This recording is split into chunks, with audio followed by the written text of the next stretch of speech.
شمس المعارف کیا یہ دنیا کی سب سے خطرناک کتاب ہے؟ اس کتاب کو پڑھنے والوں کے ساتھ کیا ہوتا ہے؟ اس کتاب پر کئی ممالک میں پابندی کیوں لگائی گئی ہے؟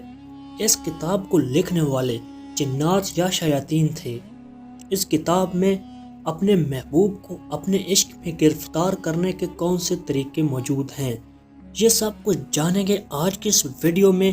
اس ویڈیو کو اینڈ تک لازمی دیکھیے گا۔ کتابیں ہمارے علم میں اضافے کا باعث بنتی ہیں۔ کچھ کتابیں جتنی سادہ نظر آتی ہیں لیکن وہ اتنی سادہ ہوتی نہیں۔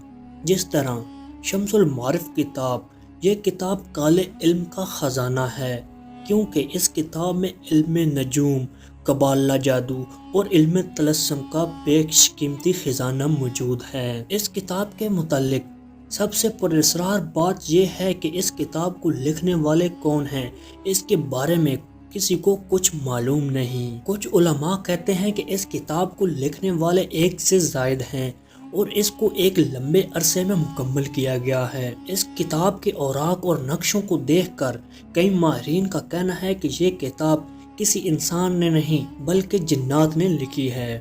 شمس المعارف کے معنی علم کا سورج ہے۔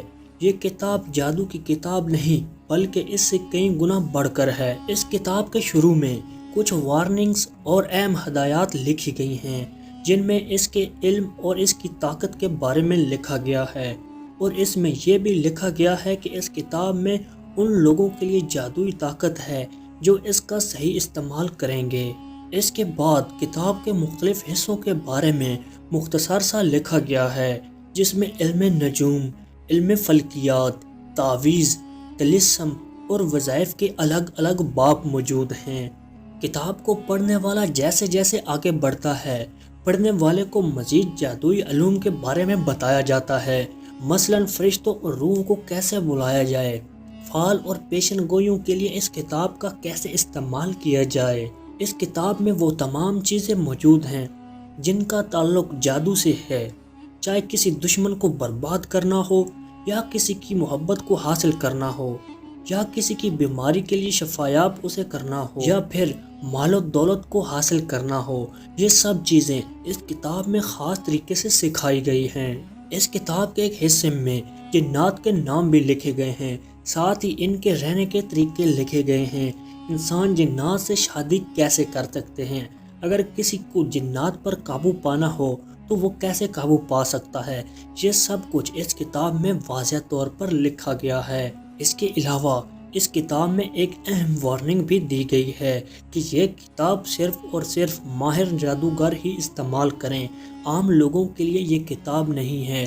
اگر وہ لوگ جو عام ہیں وہ اس کتاب کو استعمال کریں گے یا اس سے جادو کرنے کے طریقے سیکھنے کی کوشش کریں گے تو ان کی موت بھی ہو سکتی ہے۔ اگر موت نہ ہوئی تو ان کو پاگل پن یا مرگی کے دورے پڑ سکتے ہیں، یا پھر ان کا بہت بڑا نقصان ہو سکتا ہے۔ تو اس لیے آپ اس کتاب سے دور ہی رہیں۔ ساتھ ہی آپ کو بتا دوں کہ شمس المعارف کا اصل نسخہ آج کسی کے پاس بھی موجود نہیں، کیونکہ اس میں سے وہ حصہ نکال دیا گیا ہے جس کو پڑھنے سے انسان یا تو پاگل ہو جاتا تھا، یا پھر مر جاتا تھا، یا پھر اس کے بہت بڑے نقصانات ہوتے تھے۔ آپ کو بتا دوں کہ جو بھی اس وقت کا ماہر جادوگر ان چیزوں کو استعمال کرتا تھا، یہ سب کچھ اس کے ساتھ ہوتا تھا۔ تو اگر آپ سوچیں، اگر ایک عام انسان اس کو استعمال کرنے کی کوشش کرتا تھا اس دور میں تو اس کے ساتھ کیا ہوتا ہوگا۔ یہ کتاب کفر و شرک اور بہت سے برے اعمال سے بھری ہوئی ہے، اس لیے اس کو دنیا کے مختلف ممالک میں فروخت کرنے پر پابندی لگائی گئی ہے۔ تو اسی لیے آپ سے بھی گزارش ہے کہ اس طرح کی بری چیزوں سے دور رہیں۔ یہ ویڈیو صرف اور صرف آپ کی انفارمیشن کے لیے تھی۔ امید کرتا ہوں آپ کو یہ ہماری ویڈیو پسند آئی ہوگی۔ اگر پسند آئی ہے تو اسے لائک کریں، کومنٹ کریں اور اپنے عزیز و اقارب کے ساتھ لازمی شیئر کریں۔ اللہ حافظ۔